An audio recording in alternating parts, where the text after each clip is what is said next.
friends, welcome back to channel. In this video we will learn how to validate our RAG and vector search system with some important QA check. We will cover document indexing, duplicate handling, chunk retrieval, metadata filters, similarity threshold, embedding model upgrades and deleted documents. So let's get started. सबसे पहले हम बात करेंगे validate document is indexed.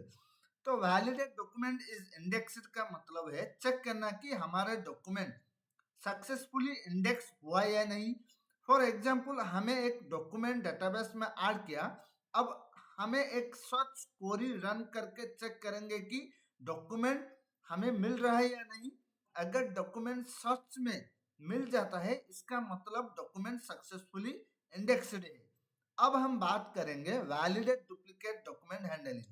Duplicate document handling का मतलब है check करना कि अगर सेम डॉक्यूमेंट दोबारा ऐड हो तो सिस्टम उससे डुप्लीकेट फॉर्म में हैंडल करता है या नहीं।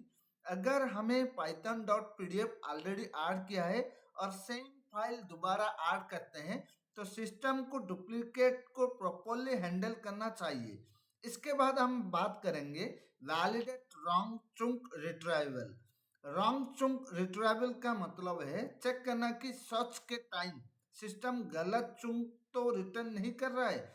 यूजर ने पाइथन के बारे में क्वेश्चंस पूछा लेकिन सिस्टम ने जावा वाले चुंक रिटर्न कर दिया, तो हमें वैलिडेट करना है कि रिलेवेंट और करेक्ट चुंक ही रिट्राइव हो रहा है।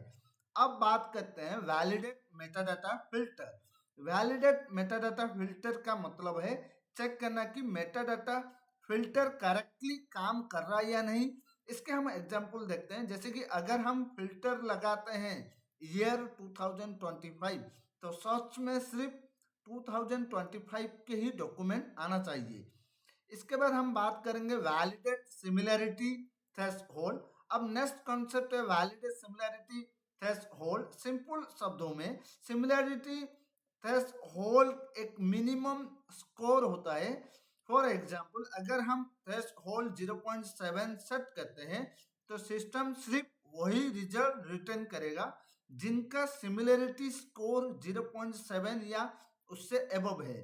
अगर किसी रिजल्ट के स्कोर 0.5 है तो उसके इग्नोर कर दिया जाएगा। सो बेसिकली सिमिलरिटी थ्रेशोल्ड से हमें मोर रिलेवेंट रिजल्ट मिलता है।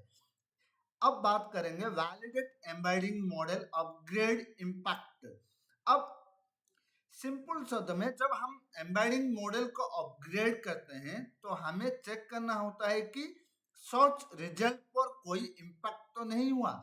फॉर एग्जांपल पहले हमें मॉडल ए यूजर कर रहा था और अब मॉडल बी उसको कर रहा है। अब हमें सेम क्वेरीज को रन करके चेक करेंगे कि रिजल्ट पहले से बेटर है या नहीं। लास्ट में बात करेंगे वैलिडेट डिलीटेड डॉक्यूमेंट नॉट रिट्राइव्ड। जब हम कोई डॉक्यूमेंट डिलीट करते हैं तो हमें चेक करना होता है कि वो डॉक्यूमेंट सर्च रिजल्ट में वापस नहीं आ रहा है। जैसे कि अगर हमें python.pdf डिलीट किया तो सर्च करने पर python.pdf का डेटा रिटर्न नहीं होना चाहिए। So friends, that's it for today's video. I hope you now have a clear understanding of this QA validation concept. If you found this video helpful, don't forget to like and share and subscribe. See you in the next video. Thank you guys.